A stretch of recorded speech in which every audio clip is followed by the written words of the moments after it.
ലോക ഫുട്ബോളിലെ 2 കോട്ടുകൾ കളത്തിലിറങ്ങിയ ദിവസങ്ങളായിരുന്നു കടന്നുപോയിരുന്നത്. അതിൽ അർജന്റീനയ്ക്ക് മിന്നും വിജയം, പോർച്ചുഗലിനെ സമനിലയിൽ കുരുങ്ങുകയുമാണ് ചെയ്തത്. ഇതിൽ അർജന്റീനയുടെ ഒരു കണക്കിലേക്ക് പോവുകയാണെങ്കിൽ അർജന്റീന വളരെ മികച്ച പെർഫോമൻസ് ആയിരുന്നു കാഴ്ചവെച്ചിരുന്നത്. ലയണൽ മെസ്സിയുടെ ഹാട്രിക് മികവിലാണ് അർജന്റീന വിജയിച്ചു കയറിയത്. എതിരില്ലാത്ത 3 ഗോളുകൾക്കാണ് അൾജീരിയയെ അർജന്റീന പരാജയപ്പെടുത്തിയത്. മെസ്സിയെക്കുറിച്ച് പറയുകയാണെങ്കിൽ അദ്ദേഹം ഒരു ജീനിയസ് ആണ്. ആ ജീനിയസ് എന്ന പദവി ഉൾക്കൊണ്ടുകൊണ്ട് മത്സരിച്ച ഒരു മത്സരമായിരുന്നു അൾജീരിയക്കെതിരെയുള്ള മത്സരം എന്ന് പറയേണ്ടി വരും. ഈ ഒരു മത്സരത്തോടെ മെസ്സി 2 റെക്കോർഡുകളാണ് കുറിച്ചിരിക്കുന്നത്. അതിൽ ഒന്ന് എന്ന് പറയുന്നത് വേൾഡ് കപ്പിലെ മോസ്റ്റ് ഗോൾ സ്കോറർ എന്നുള്ള റെക്കോർഡും മറ്റൊന്ന് എന്ന് പറയുന്നത് മോസ്റ്റ് ഗോൾ പെർ അസിസ്റ്റ് എന്ന റെക്കോർഡും. അതിൽ ക്ലോസയ്ക്കൊപ്പം 16 ഗോളുകളുമായിട്ട് മെസ്സി പങ്കിട്ട് നിൽക്കുകയാണ്. അതോടൊപ്പം തന്നെ പെലെയുടെ റെക്കോർഡ് അദ്ദേഹം മറികടന്നു. ഗോൾ പെർ അസിസ്റ്റ് എന്നുള്ള റെക്കോർഡ്, അതായത് 16 ഗോളുകളും 6 അസിസ്റ്റുകളും കൊണ്ട് 22 ഗോൾ കോൺട്രിബ്യൂഷൻ ആയി കഴിഞ്ഞു ലയണൽ മെസ്സി. കളത്തിലുടനീളം അർജന്റീന മികച്ച പെർഫോമൻസ് ആയിരുന്നു കാഴ്ചവെച്ചിരുന്നത്. അവരുടെ മിഡ്ഫീൽഡ് ആണെങ്കിലും ഡിഫൻസ് ആണെങ്കിലും അറ്റാക്കിംഗ് ആണെങ്കിലും ഒരുപോലെ മികച്ചു നിന്നൊരു മത്സരമായിരുന്നു. ഒരു ടീം കോമ്പിനേഷൻ എന്ന നിലയിൽ മിഡ്ഫീൽഡ് അതിമികച്ച പെർഫോമൻസ് തന്നെ കാഴ്ചവെച്ചു എന്ന് തന്നെ വേണം പറയാനായിട്ട്. അതിൽ എടുത്തു പറയേണ്ടത് അലക്സിസ് മാക്ലിസ്റ്റർ, എൻസോ ഫെർണാണ്ടസ് എന്നിവരുടെ പെർഫോമൻസ് തന്നെയാണ്. അതായത് അർജന്റീന ഒരു ഗോൾ സ്കോർ ചെയ്ത് കഴിഞ്ഞാൽ അവർ ഡിഫൻസീവിലേക്ക് ഇറങ്ങിയിട്ട് മികച്ച പെർഫോമൻസ് കാഴ്ചവെക്കുന്ന ഒരു കാഴ്ചയാണ് നമ്മളെല്ലാവരും കണ്ടിട്ടുണ്ടായിരുന്നത്. അൾജീരിയക്കെതിരെ മെസ്സി അടിച്ചത് 3 വേൾഡ് ക്ലാസ് ഗോളുകളാണെന്ന് പറയേണ്ടി വരും.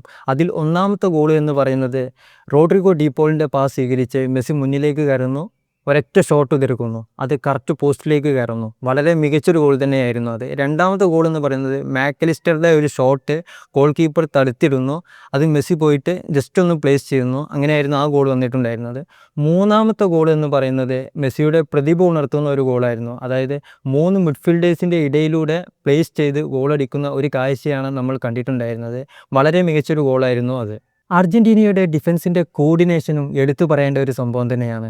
ക്യൂട്ടി റൊമേറോയും ലിസാൻഡ്രോ മാർട്ടിനസും അതുപോലെ വേൾഡ് കപ്പിലെ തൻ്റെ ആദ്യ മത്സരത്തിനിറങ്ങിയ മെദീനയും അതുപോലെ നെഹുൽ മൊളീനയുടെ പെർഫോമൻസും 4 പേരും അൾജീരിയക്കെതിരെയുള്ള ഈ മത്സരത്തിൽ മികച്ച പ്രകടനം കാഴ്ചവെച്ചു. അർജന്റീനയുടെ വരും മത്സരങ്ങളിലേക്ക് പോവുകയാണെങ്കിൽ ഈ അടുത്ത മത്സരം വരുന്നത് ഓസ്ട്രിയക്കെതിരെയാണ്. അത് കഴിഞ്ഞുള്ള മത്സരം ജോർഡാനെതിരെയുമാണ്. വരും മത്സരങ്ങളിലും അർജന്റീന ഇതേ ഫോം തുടർന്ന് ഗ്രൂപ്പ് ചാമ്പ്യന്മാരായി റൗണ്ട് ഓഫ് 32ലേക്ക് കടക്കുമെന്നുള്ളതിൽ യാതൊരു സംശയവുമില്ല. ഇനി പോർച്ചുഗലിൻ്റെ മത്സരത്തിലേക്ക് വരികയാണെങ്കിൽ CR7 സംഘത്തിനും ഒരു ഇമ്പാക്റ്റും ഉണ്ടാക്കാൻ സാധിക്കാത്ത ഒരു മത്സരമായിരുന്നു പോർച്ചുഗൽ vs കോങ്കോ മത്സരം എന്ന് പറയുന്നത്. വിജയത്തിൽ കുറഞ്ഞതൊന്നും പ്രതീക്ഷിക്കാതെ കളത്തിലിറങ്ങിയ പോർച്ചുഗലിനെ 1-1 സ്കോറിൽ സമനിലയിൽ തളക്കുകയാണ് കോങ്കോ ചെയ്തത്. പോർച്ചുഗലിൻ്റെ പെർഫോമൻസിലേക്ക് വരികയാണെങ്കിൽ ജാവോ നെവസ് ആയിരുന്നു അവർക്ക് വേണ്ടി ഗോൾ കണ്ടെത്തിയിരുന്നത്. ആ ഒരു ഗോൾ മാറ്റി നിർത്തിയാൽ ഒരു ഇമ്പാക്റ്റും ഒരു പ്ലെയർക്കും ആ ടീമിൽ ഉണ്ടാക്കാൻ സാധിച്ചില്ല എന്നുള്ളതാണ്. അതുപോലെ തന്നെ ബെർണാഡോ സിൽവ, വിറ്റീഞ്ഞ, ബ്രൂണോ ഫെർണാണ്ടസ്, അതുപോലെ മുന്നേറ്റ നിരയിൽ പെഡ്രോ നെറ്റോ, ഇവരുടെയൊക്കെ പെർഫോമൻസ് വളരെ മോശം തന്നെയായിരുന്നു.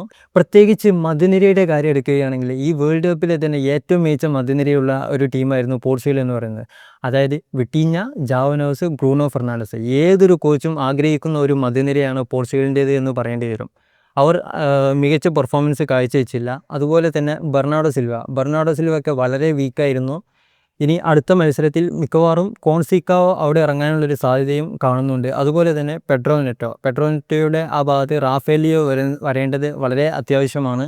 CR7 കാര്യം എടുക്കുകയാണെങ്കിൽ വളരെ വേദനാജനകമാണ് എന്ന് തന്നെ പറയേണ്ടി വരും.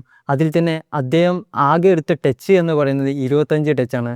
അതുപോലെ തന്നെ അദ്ദേഹത്തിന് ബോൾ എത്തിക്കാൻ ആരെക്കൊണ്ടും സാധിച്ചില്ല എന്ന് എടുത്തു പറയേണ്ട ഒരു കാര്യം തന്നെ. ഈ മത്സരത്തിലെ പാഠം ഉൾക്കൊണ്ടുകൊണ്ട് പോർച്ചുഗൽ അതിശക്തമായി തന്നെ തിരിച്ചു വരും എന്ന് തന്നെയാണ് പ്രതീക്ഷിക്കുന്നത്. അടുത്ത മത്സരം ഉസ്ബെക്കിസ്ഥാനെതിരെയാണ് പോർച്ചുഗൽ മത്സരിക്കുന്നത്. അത് കഴിഞ്ഞ് കൊളംബിയക്കെതിരെയുമാണ് പോർച്ചുഗലിൻ്റെ മത്സരം വരുന്നത്. ഈ അർജന്റീന പോർച്ചുഗൽ ടീമുകളുടെ പെർഫോമൻസുകളിൽ നിങ്ങളുടെ അഭിപ്രായങ്ങൾ നിങ്ങൾ കമൻറ്റിലൂടെ രേഖപ്പെടുത്തുക. മറ്റൊരു വീഡിയോയുമായി നമുക്ക് വീണ്ടും കാണാം.